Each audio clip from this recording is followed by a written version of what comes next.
প্রিয় শিক্ষার্থীরা, আশা করছি তোমরা ভালো আছো। আজকের অনলাইন ক্লাসে তোমাদেরকে স্বাগতম জানাচ্ছি। আমি মোহাম্মদ আল আমিন, প্রভাষক রাষ্ট্রবিজ্ঞান, শেরপুর সরকারি কলেজ, শেরপুর। আজকের ক্লাসে অনার্স তৃতীয় বর্ষের আন্তর্জাতিক রাজনীতির মূলনীতি বিষয়ের নিরাপত্তা অধ্যায় থেকে যৌথ নিরাপত্তা সম্পর্কে আলোচনা করব।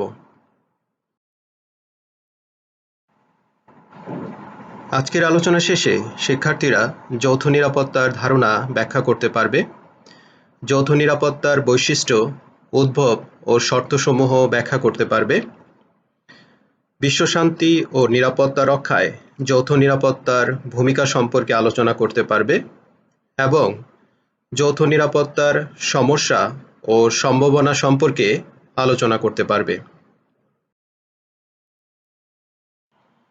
প্রিয় শিক্ষার্থীরা, তোমরা নিশ্চয়ই জানো, সভ্যতার সৃষ্টিলগ্ন থেকেই মানুষ শান্তিপূর্ণ সহাবস্থান বজায় রাখার জন্য বিভিন্ন ধরনের চুক্তিতে আবদ্ধ হয়েছে, আর এ সকল চুক্তির ফলশ্রুতিতেই একসময় বিশ্বব্যাপী সমাজ ব্যবস্থা ও রাষ্ট্রীয় কাঠামো গড়ে উঠেছে।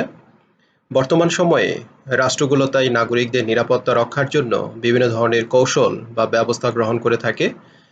আধুনিককালে আন্তর্জাতিক শান্তি ও নিরাপত্তা রক্ষার জন্য যে সকল কৌশল বা ব্যবস্থাকে গুরুত্বপূর্ণ বলে মনে করা হয়, তার মধ্যে অন্যতম একটি হচ্ছে যৌথ নিরাপত্তা। যৌথ নিরাপত্তার বলতে মূলত আমরা এমন একটি যৌথ প্রয়াসকে বোঝাই যেখানে আগ্রাসী রাষ্ট্রগুলোকে প্রতিরোধ করার মাধ্যমে আন্তর্জাতিক ব্যবস্থা বা আন্তর্জাতিক আইনি কাঠামোকে রক্ষা করা হয় এবং এর মধ্য দিয়ে আন্তর্জাতিক পরিমণ্ডলের একটি স্থিতিশীল অবস্থা বজায় রাখা হয় এবং এভাবেই মূলত বিশ্ব শান্তি ও নিরাপত্তা রক্ষা করার জন্য রাষ্ট্রগুলো যৌথভাবে কাজ করে যায়। বিভিন্ন রাষ্ট্রবিজ্ঞানী যৌথ নিরাপত্তাকে বিভিন্নভাবে সংজ্ঞায়িত করেছেন। যেমন কেউ কেউ মনে করেন যৌথ নিরাপত্তা হচ্ছে রাষ্ট্রসমূহের পরস্পরের একটি সুবিধাজনক বীমা প্রকল্প। আবার কারো কাছে যৌথ নিরাপত্তা হচ্ছে এমন একটি যৌথ উদ্যোগ যার মাধ্যমে বিশ্বের শান্তি প্রতিষ্ঠা ও যুদ্ধকে প্রতিরোধ করা যায়। যৌথ নিরাপত্তাকে মূলত সংকট দূরীকরণের একটি মাধ্যম হিসেবে বিবেচনা করা হয়, যেখানে যৌথ সামরিক ব্যবস্থা সুবিন্যস্ত করার মাধ্যমে এটি প্রতিষ্ঠা করা হয়। তোমরা পূর্বের ক্লাসে জেনেছ, জাতীয় নিরাপত্তার ক্ষেত্রে একসময় সামরিক নিরাপত্তাকে সবচেয়ে বেশি গুরুত্ব আরোপ করা হতো, তবে বর্তমানকালে সমসাময়িক নিরাপত্তার ক্ষেত্রে সামরিক ব্যবস্থার পাশাপাশি অন্যান্য বিষয়গুলোকেও গুরুত্ব দেওয়া হয়। তবে যৌথ নিরাপত্তার ক্ষেত্রে সামরিক ব্যবস্থার পূর্বের যে ধারণা, এই ধারণার পাশাপাশি অন্যান্য যে ব্যবস্থাগুলো আছে সেগুলোকেও গুরুত্ব দেওয়া হয় এবং এই ব্যবস্থাকে সুবিন্যস্ত করার মাধ্যমেই মূলত যৌথ নিরাপত্তাকে রাষ্ট্রসমূহ কার্যকর করে। যৌথ নিরাপত্তার অন্যতম একটি উদ্দেশ্য হচ্ছে যে কোনো আক্রমণকে প্রতিরোধ করা এবং এক্ষেত্রে একটি যৌথ প্রতিরোধমূলক ব্যবস্থা বিশ্বব্যাপী গড়ে তোলা। রাষ্ট্রবিজ্ঞানী হ্যানজে মর্গেনথাউ তার যৌথ নিরাপত্তা সম্পর্কিত আলোচনায় যৌথ নিরাপত্তাকে মূলত একটি নীতিবাক্যের মাধ্যমে ব্যাখ্যা করার চেষ্টা করেছেন। তিনি বলেছেন, প্রত্যেকে সকলের জন্য এবং সকলেই প্রত্যেকের জন্য, এটি হচ্ছে যৌথ নিরাপত্তার মূল বক্তব্য, যার মাধ্যমে রাষ্ট্রব্যাপী বা বিশ্বব্যাপী যৌথ নিরাপত্তা প্রয়োগ করে বিশ্ব শান্তি ও নিরাপত্তা বজায় রাখা। আমরা যৌথ নিরাপত্তার কিছু সংজ্ঞা আলোচনা করব। তোমরা শুরুতে এখানে একটি সংজ্ঞা দেখতে পাচ্ছ। এই সংজ্ঞাটিকে যদি আমরা বিশ্লেষণ করি তাহলে বলতে পারি যে যৌথ নিরাপত্তা হচ্ছে মূলত বহুরাষ্ট্রিক সমন্বিত একটি প্রক্রিয়া বা প্রয়াস, যার মাধ্যমে আগ্রাসী ও আধুনিক মারণাস্ত্রের দ্বারা বিশ্ব শান্তির প্রতি হুমকি সৃষ্টিকারী যে কোনো শক্তি বা যে কোনো পরিস্থিতির বিরুদ্ধে অন্যান্য রাষ্ট্রগুলো একত্রিতভাবে যে যৌথ কর্মকাণ্ড গ্রহণ করে বা যৌথ প্রতিরোধ ব্যবস্থা গড়ে তোলে, তাকেই যৌথ নিরাপত্তা বলা হচ্ছে। পরবর্তী সংজ্ঞাটি অধ্যাপক সোয়ার্জেনবার্গার তার পাওয়ার পলিটিক্স নামক গ্রন্থে দিয়েছেন। সেখানে তিনি বলছেন, আন্তর্জাতিক আইন ও নিয়মনীতি ভঙ্গ করে কোনো প্রতিষ্ঠিত ব্যবস্থার বিরুদ্ধে কোনো আক্রমণ পরিচালনা করা হলে সেই আক্রমণকারীকে বা আক্রমণকারী রাষ্ট্র বা জোটকে নিবারণ বা প্রতিহত করার জন্য অন্যান্য বা অবশিষ্ট রাষ্ট্রগুলো একত্রিতভাবে যেই প্রতিরোধমূলক ব্যবস্থা গ্রহণ করে সেটিকেই যৌথ নিরাপত্তা বলা হচ্ছে। আলোচনার এই পর্যায়ে আমরা যৌথ নিরাপত্তার কিছু বৈশিষ্ট্য দেখব, যেই বৈশিষ্ট্যগুলোর আলোকে আমরা সহজেই বুঝতে পারবো যে যৌথ নিরাপত্তার অধীন কোন রাষ্ট্রগুলো অন্তর্ভুক্ত রয়েছে। যৌথ নিরাপত্তার প্রথম বৈশিষ্ট্য হচ্ছে সর্বজনীনতা, অর্থাৎ যৌথ নিরাপত্তা বিশ্বের সুনির্দিষ্ট কোনো রাষ্ট্র বা কয়েকটি রাষ্ট্রের সমন্বয়ে গঠিত নয়, বরং আন্তর্জাতিক ব্যবস্থায় সকল রাষ্ট্রই এর অংশীদার হতে পারে। যৌথ নিরাপত্তার ক্ষেত্রে অনেকে হয়তো মনে করেন রাষ্ট্রগুলো যৌথ নিরাপত্তার অধীন অন্তর্ভুক্ত হলে রাষ্ট্রের সার্বভৌমত্ব খর্ব বা হ্রাস হতে পারে, কিন্তু যৌথ নিরাপত্তার শর্তে এই ধরনের কোনো বিষয় নেই, অর্থাৎ রাষ্ট্রগুলো তাদের সার্বভৌমত্ব পরিপূর্ণভাবে বজায় রেখেই যৌথ নিরাপত্তার অন্তর্ভুক্ত হতে পারে। তৃতীয়ত রয়েছে শর্তহীনতা। যৌথ নিরাপত্তার নীতিতে যে সকল রাষ্ট্র বিশ্বাসী তারা বল প্রয়োগের মাধ্যমে আন্তঃরাষ্ট্রীয় বিরোধ অবসানের পদ্ধতি থেকে বিরত থাকবে এবং এই নীতি অনুসারে কোনো বৃহৎ শক্তি ক্ষুদ্র কোনো রাষ্ট্রের উপর কোনো ধরনের রাজনৈতিক বা অর্থনৈতিক শর্ত আরোপ করবেন না। পরবর্তী বৈশিষ্ট্য হচ্ছে স্থিতিশীল অবস্থা বজায় রাখার নীতি, অর্থাৎ যৌথ নিরাপত্তা আন্তর্জাতিক রাজনীতিতে স্থিতিশীল একটি অবস্থা বজায় রাখার জন্য সর্বদা প্রচেষ্টা চালায়, কেননা যৌথ নিরাপত্তা শান্তিপূর্ণ উপায়ে আন্তর্জাতিক দ্বন্দ্ব ও বিরোধ মীমাংসায় বিশ্বাসী। যুদ্ধের অবসান ঘটানোই হচ্ছে যৌথ নিরাপত্তার অন্যতম একটি মূল লক্ষ্য। যৌথ নিরাপত্তার পরবর্তী বৈশিষ্ট্যটি হচ্ছে স্বতঃস্ফূর্ততা, অর্থাৎ যৌথ নিরাপত্তা ব্যবস্থার অধীন রাষ্ট্রগুলো তাদের নিজ ইচ্ছায় অন্তর্ভুক্ত হবে। এখানে কোনো রাষ্ট্রকে জোরপূর্বক অংশগ্রহণ করার জন্য বাধ্য করা হবে না। যৌথ নিরাপত্তার পরবর্তী বৈশিষ্ট্যটি হচ্ছে সামরিক প্রস্তুতি, অর্থাৎ প্রত্যেকটি রাষ্ট্রই অন্য রাষ্ট্রের জাতীয় সমস্যার প্রশ্নে কেবল উৎসাহী হলেই চলবে না, বরং সামরিকভাবে ওই রাষ্ট্রকে সর্বাত্মকভাবে সহযোগিতা করার জন্য যাবতীয় সকল প্রস্তুতিও যৌথ নিরাপত্তার অন্তর্ভুক্ত রাষ্ট্রগুলোকে গ্রহণ করতে হবে। যৌথ নিরাপত্তার পরের বৈশিষ্ট্যটি হচ্ছে সম্মিলিত শক্তির শ্রেষ্ঠত্ব, অর্থাৎ অনেকে মনে করেন যে যেহেতু যৌথ নিরাপত্তা মূলত একটি যৌথ কর্মকাণ্ড, অতএব এখানে সম্মিলিত শক্তি আগ্রাসী শক্তির চেয়ে অনেক বেশি শক্তিশালী হবে, যেখানে খুব সহজেই আগ্রাসী শক্তিগুলোকে পরাজিত করা সম্ভব হবে। যৌথ নিরাপত্তার অন্যতম একটি বৈশিষ্ট্য হচ্ছে বৃহৎ শক্তির অন্তর্ভুক্তি, অর্থাৎ বিশ্বের যে সকল শক্তিকে আমরা বৃহৎ শক্তি বা পরাশক্তি হিসেবে জানি, সে সকল শক্তিগুলোকে যদি এই নিরাপত্তা ব্যবস্থায় অন্তর্ভুক্ত করা হয় তখনই কেবল যৌথ নিরাপত্তা ব্যবস্থার সফলতা আশা করা যায়। এছাড়া যৌথ নিরাপত্তা ব্যবস্থা বৃহৎ শক্তির অন্তর্ভুক্তি ছাড়া সফলতা বা কাঙ্ক্ষিত লক্ষ্য অর্জন করতে পারে না। সর্বশেষ বৈশিষ্ট্যটি রয়েছে আত্মসমর্পণের নিশ্চয়তা, অর্থাৎ যৌথ নিরাপত্তার বৈশিষ্ট্যের মাধ্যমে যেহেতু সম্মিলিত একটি শক্তি বা সম্মিলিত একটি কর্মকাণ্ড পরিচালনা করা হয় এবং এক্ষেত্রে রাষ্ট্রসমূহকে আশ্বস্ত করা হয় যে যৌথ নিরাপত্তার অধীন থাকলে আগ্রাসী বা আক্রমণকারী রাষ্ট্র যে কোনো পর্যায়ে আত্মসমর্পণ করতে বাধ্য থাকে। এরপরে আমরা যৌথ নিরাপত্তার উদ্ভব বা পটভূমি সম্পর্কে জানব। তোমরা নিশ্চয় জানো এখন পর্যন্ত বিশ্বে দুটি বিশ্বযুদ্ধ সংঘটিত হয়েছে এবং এই বিশ্বযুদ্ধগুলোর ফলাফল ছিল খুবই ভয়াবহ।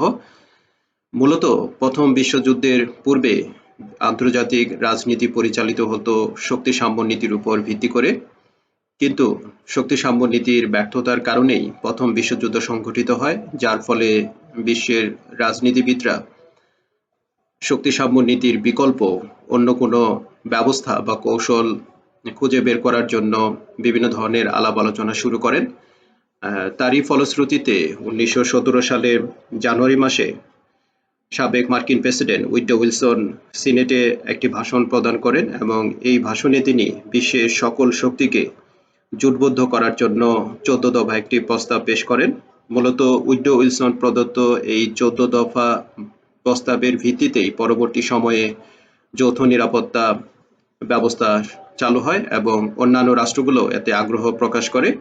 আর এই কারণেই মার্কিন যুক্তরাষ্ট্রের সাবেক রাষ্ট্রপতি উইড্রো উইলসনকে যৌথ নিরাপত্তা ব্যবস্থার প্রবক্তা হিসেবে আখ্যায়িত করা হয়।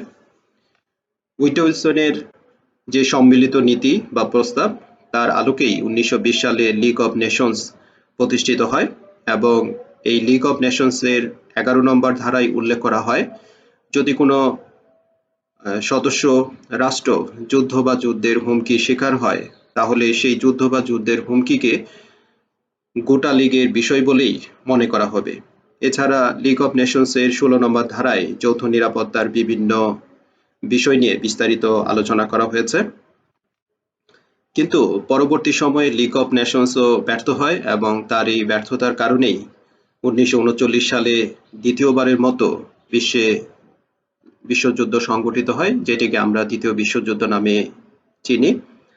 এবং পরবর্তী সময়ে দ্বিতীয় বিশ্বযুদ্ধের শেষ হওয়ার পর জাতিসংঘকে প্রতিষ্ঠিত করা হয় এবং জাতিসংঘের নিরাপত্তা পরিষদ নামে একটি সংগঠন রয়েছে, যার মাধ্যমে বর্তমান বিশ্ব ব্যবস্থায় যৌথ নিরাপত্তাকে কার্যকর করার দায়িত্ব প্রদান করা হয়। মূলত জাতিসংঘ তার সদস্য রাষ্ট্রগুলোর পারস্পরিক সহযোগিতার মাধ্যমে নিরাপত্তা পরিষদের তত্ত্বাবধানে যৌথ নিরাপত্তা ব্যবস্থা প্রয়োগ করে বর্তমানে বিশ্ব শান্তি ও নিরাপত্তা রক্ষার জন্য কাজ করে যাচ্ছে। এ পর্যায়ে আমরা যৌথ নিরাপত্তার কিছু শর্ত নিয়ে আলোচনা করব। যৌথ নিরাপত্তার অন্তর্ভুক্ত হওয়ার জন্য রাষ্ট্রগুলোকে কিছু শর্ত মেনে চলতে হয়। তার মধ্যে প্রথমত রয়েছে বিপুল শক্তি ও সামর্থ্য অর্জন করা।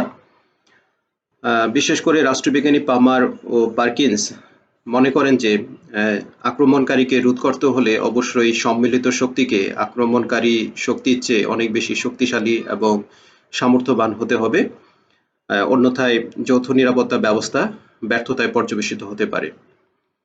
তৃতীয় শর্ত রয়েছে দ্রুত সিদ্ধান্ত গ্রহণ করা, অর্থাৎ যৌথ নিরাপত্তার আওতায় সকল রাষ্ট্রকে এক বাক্যে সম্মত হতে হবে যে যুদ্ধরত দেশ আক্রমণকারী এবং এই সিদ্ধান্ত যত তাড়াতাড়ি সম্ভব বাস্তবায়ন করতে হবে। কেননা ধ্বংসের পূর্বে আক্রমণ প্রতিরোধ করতে হলে খুব দ্রুত সময়ের মধ্যে যৌথ নিরাপত্তামূলক ব্যবস্থা গড়ে তুলতে হবে। পরবর্তী শর্তটি রয়েছে ঐক্যবদ্ধ ভূমিকা পালন করা, অর্থাৎ আক্রমণকে প্রতিরোধ করার জন্য সকল রাষ্ট্রকে ঐক্যবদ্ধভাবে ভূমিকা পালন করতে হবে এবং এক্ষেত্রে আক্রমণ প্রতিরোধের জন্য যে কোনো ধরনের বন্ধুত্ব বা অর্থনৈতিক সুবিধা এগুলোকে বড় হিসেবে বিবেচনা করা যাবে না। পরবর্তী শর্তটি হচ্ছে একই উদ্দেশ্য, নীতি ও ধারণাতে বিশ্বাসী, অর্থাৎ যৌথ নিরাপত্তায় যে সকল রাষ্ট্র অন্তর্ভুক্ত হবে সে সকল রাষ্ট্রগুলোকে মূলত একই উদ্দেশ্য, নীতি এবং ধারণায় ঐক্যবদ্ধভাবে প্রতিরোধ করতে হবে এবং আগ্রাসী শক্তিকে পরাজিত করার মাধ্যমে এই ব্যবস্থার সফলতা অর্জন করতে হবে। যৌথ নিরাপত্তার অন্যতম একটি প্রধান শর্ত হচ্ছে শান্তিপূর্ণ উপায়ে বিরোধ মীমাংসা করা, অর্থাৎ যৌথ নিরাপত্তার যে অন্যতম একটি বৈশিষ্ট্য যেহেতু আন্তর্জাতিক পর্যায়ে স্থিতিশীল অবস্থা বজায় রাখা, এই জন্য যৌথ নিরাপত্তার আওতায় রাষ্ট্রগুলো প্রথমেই আলাপ আলোচনা মাধ্যমে যে কোনো সংঘাত বা বিরোধকে মীমাংসা করার চেষ্টা করবে এবং এটি হচ্ছে যৌথ নিরাপত্তার একটি প্রধান শর্ত। জাতীয় স্বার্থ ত্যাগ করা, যৌথ নিরাপত্তাকে সফল করার জন্য অথবা যৌথ নিরাপত্তার কাঙ্ক্ষিত লক্ষ্য অর্জন করার জন্য যৌথ নিরাপত্তার অন্তর্ভুক্ত রাষ্ট্রগুলোকে তাদের যে কোনো প্রয়োজনে যাদের জাতীয় স্বার্থগুলো ত্যাগ করার মন মানসিকতা থাকতে হবে। এবং পরবর্তী শর্তটি হচ্ছে নিরস্ত্রীকরণ, অর্থাৎ যৌথ নিরাপত্তা সাফল্যের জন্য নিরস্ত্রীকরণ এবং এই নিরস্ত্রীকরণ প্রক্রিয়াকে উৎসাহিত করার জন্য প্রচেষ্টা চালানো হবে। অনেক সময় দেখা যায় যে আত্মরক্ষার জন্য রাষ্ট্রগুলো বিভিন্ন ধরনের অস্ত্র তৈরি ও মজুত করে থাকে, কিন্তু কোনো রাষ্ট্র যদি নিশ্চিত হয় যে তার প্রতিরোধ বা তার প্রতিরক্ষার দায়িত্ব যৌথ নিরাপত্তা ব্যবস্থা বহন করবে, তাহলে সেক্ষেত্রে রাষ্ট্রগুলো নিরস্ত্রীকরণ করার ক্ষেত্রে আগ্রহী হবে। যৌথ নিরাপত্তার অন্যতম একটি শর্ত হচ্ছে ন্যায়বোধ ও আদর্শবাদ। অর্থাৎ যৌথ নিরাপত্তাকে যদি সফল করতে হয় তাহলে অবশ্যই এই নীতিকে ন্যায়বোধ ও আদর্শবাদের উপর প্রতিষ্ঠিত করতে হবে। অর্থাৎ কোনো রাষ্ট্র যদি অন্যায়ভাবে অন্য কোনো রাষ্ট্র দ্বারা আক্রান্ত হয়, সেক্ষেত্রে সেই অন্যায় আক্রমণকারীর বিরুদ্ধে প্রতিবাদের জন্য সবাই এগিয়ে আসবে এবং এই নীতিতেই বিশ্বাসী হয়ে মূলত যৌথ নিরাপত্তায় রাষ্ট্রগুলো অন্তর্ভুক্ত হয়ে থাকে। যৌথ নিরাপত্তার কিছু ভূমিকা নিয়ে আমরা আলোচনা করব। বর্তমানে জাতিসংঘের মাধ্যমে মূলত যৌথ নিরাপত্তা ব্যবস্থাকে কার্যকর ও বাস্তবায়িত করা হচ্ছে।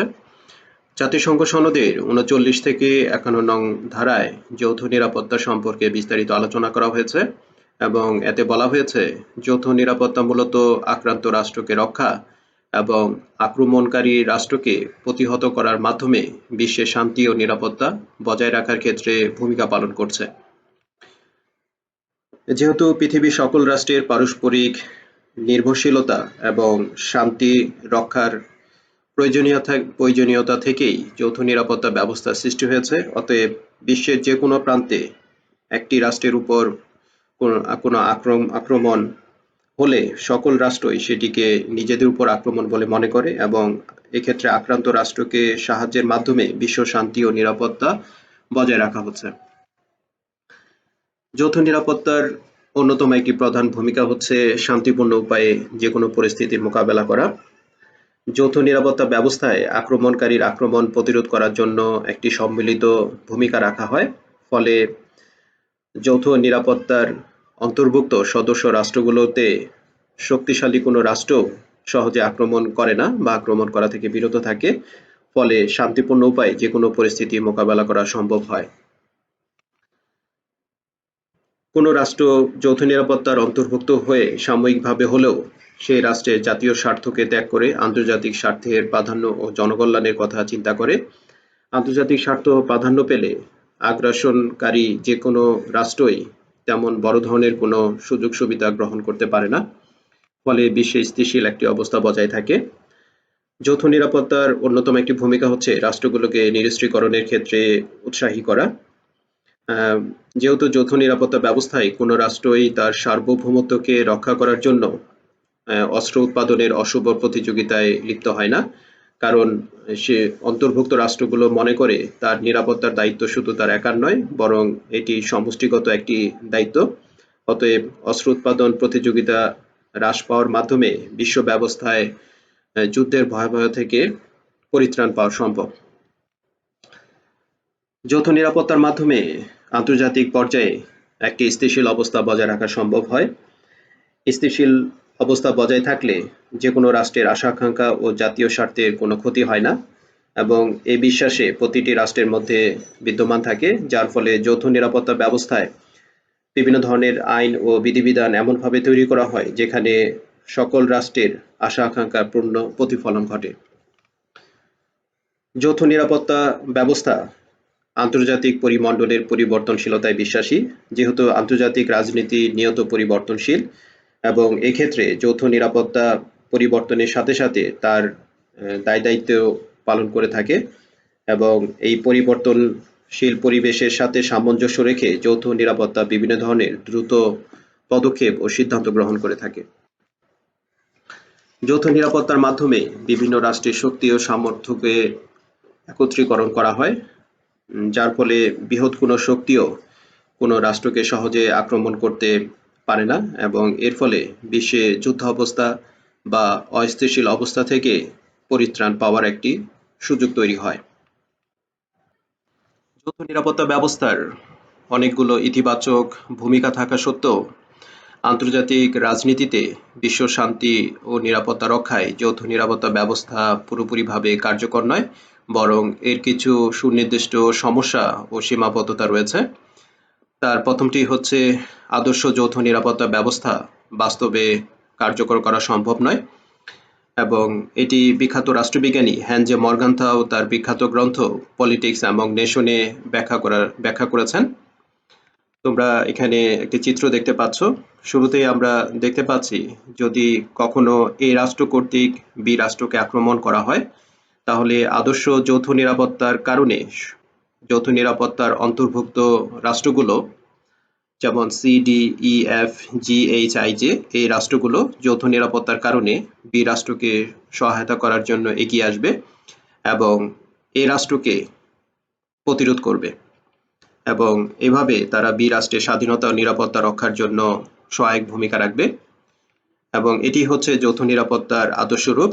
কিন্তু যৌথ নিরাপত্তার যদি বাস্তব রূপ আমরা দেখি, তাহলে সেখানে দেখতে পাই, এই রাষ্ট্র যখন বি রাষ্ট্রকে আক্রমণ করে, তখন যৌথ নিরাপত্তার অন্তর্ভুক্ত হওয়া সত্ত্বেও সকল সদস্য রাষ্ট্রই বি রাষ্ট্রকে সহযোগিতা করার জন্য এগিয়ে আসে না। অর্থাৎ এখানে আমরা দেখতে পাচ্ছি, যৌথ নিরাপত্তার অন্তর্ভুক্ত হওয়ার কারণে শুধুমাত্র C, D, E, F রাষ্ট্রগুলোই B রাষ্ট্রকে সহায়তা করছে এবং এই রাষ্ট্রের বিরুদ্ধে প্রতিরোধ ব্যবস্থা গড়ে তুলছে। অন্যদিকে যৌথ নিরাপত্তার অন্তর্ভুক্ত হওয়া সত্ত্বেও কে, জে, আই রাষ্ট্রগুলো এই রাষ্ট্রের সাথে বন্ধুত্বপূর্ণ সম্পর্ক বা রাজনৈতিক, অর্থনৈতিক বা বাণিজ্যিক সম্পর্কের কারণে বা স্বার্থের কারণে এই রাষ্ট্রকে সমর্থন দিচ্ছে বা এই রাষ্ট্রকে সহায়তা করছে। আবার অন্যদিকে দেখতে পাচ্ছি, জি এবং এইচ রাষ্ট্র নিরপেক্ষতার কারণে এ বা বি কোনো রাষ্ট্রকেই বা কোনো পক্ষে তারা অবস্থান নিচ্ছে না, বরং তারা দূর থেকে পরিস্থিতি পর্যালোচনা করছে। মূলত এভাবেই বিশ্ব ব্যবস্থায় যৌথ নিরাপত্তার কারণে দুটি বলয়ের সৃষ্টি হচ্ছে, যার ফলে মূলত প্রথম বিশ্বযুদ্ধের পূর্বের যে শক্তি সাম্য নীতি ছিল সেটি পুনরায় প্রতিষ্ঠিত হচ্ছে, এবং এটি হচ্ছে যৌথ নিরাপত্তার সবচেয়ে বড় সমস্যা, এবং এভাবে যৌথ নিরাপত্তা বাস্তবায়ন বা প্রতিষ্ঠা করার ক্ষেত্রে বাধার তৈরি হচ্ছে। এছাড়াও যৌথ নিরাপত্তার আরো কিছু সীমাবদ্ধতা বা সমস্যা রয়েছে, যেমন আন্তর্জাতিক রাজনীতিতে আক্রমণকারী রাষ্ট্রের সঠিক ও সুস্পষ্ট ব্যাখ্যা নেই। আক্রমণকারী বা আগ্রাসী রাষ্ট্রকে শাস্তি দেওয়ার উদ্দেশ্যেই যৌথ নিরাপত্তা ব্যবস্থা গড়ে তোলা হয়, কিন্তু প্রকৃতপক্ষে আক্রমণকারীকে কিভাবে নির্ধারণ করা হবে সে বিষয়ে যৌথ নিরাপত্তায় সুনির্দিষ্ট কোনো ব্যাখ্যা না থাকার কারণে এটিও একটি প্রধান সমস্যা হিসেবে দেখা যায়। দ্বিতীয়ত রয়েছে জাতীয় স্বার্থকে বিসর্জন না দেওয়া, অর্থাৎ অনেক ক্ষেত্রেই দেখা যায় যৌথ নিরাপত্তার অন্তর্ভুক্ত রাষ্ট্রগুলো তাদের জাতীয় স্বার্থকে বিসর্জন না দিয়ে বরং আক্রমণকারী রাষ্ট্রের সাথে বন্ধুত্বপূর্ণ সম্পর্কের কারণে তারা যৌথ নিরাপত্তার অন্তর্ভুক্ত কোনো কর্মকাণ্ডে অংশগ্রহণ করা থেকে বিরত থাকে। পরবর্তীতে রয়েছে যুদ্ধের বিস্তার, অর্থাৎ যৌথ নিরাপত্তা ব্যবস্থা না থাকলে হয়তো দুটি রাষ্ট্রের মধ্যে যুদ্ধ সংঘটিত হতো, কিন্তু যৌথ নিরাপত্তার কারণে দুটি আলাদা পৃথক বলয় বা পৃথক দুটি জোটের সৃষ্টি হচ্ছে, যার ফলে যুদ্ধ একাধিক রাষ্ট্রের মধ্যে ছড়িয়ে পড়ার একটা সম্ভাবনা তৈরি হচ্ছে। পরবর্তী সমস্যাটি রয়েছে বৃহৎ শক্তিগুলোর মধ্যে অনৈক্য। যেহেতু যৌথ নিরাপত্তা ব্যবস্থার প্রধান ভিত্তি হচ্ছে বিশ্বের পরাশক্তি বা বৃহৎ শক্তিগুলোর মধ্যে ঐক্যমত্য তৈরি করা, কিন্তু বিভিন্ন কারণে বিশ্বের পরাশক্তি বা বৃহৎ শক্তিগুলোর মধ্যে অনৈক্য তৈরি হচ্ছে, যার ফলে সার্বিক নিরাপত্তা ব্যবস্থাই ভেঙে পড়ছে। এবং সর্বশেষ সমস্যাটি হচ্ছে যৌথ নিরাপত্তা ব্যবস্থা একটি ব্যয়বহুল এবং ঝুঁকিপূর্ণ পদ্ধতি। যৌথ নিরাপত্তা ব্যবস্থা গ্রহণের ক্ষেত্রে বিপুল পরিমাণ অর্থ ব্যয় করার প্রয়োজন হয়, এবং এই দায়িত্ব সংশ্লিষ্ট রাষ্ট্রগুলো গ্রহণ করার ক্ষেত্রে অনেক সময় অপারগতা প্রকাশ করে, বিশেষ করে ক্ষুদ্র বা অনুন্নত যে রাষ্ট্রগুলো রয়েছে তারা যুদ্ধের ব্যয়ভার মেটানোর মতো শক্তি বা সামর্থ্য তাদের নেই, যার ফলে এই ব্যবস্থাকে পুরোপুরিভাবে কার্যকর করা সম্ভব হচ্ছে না।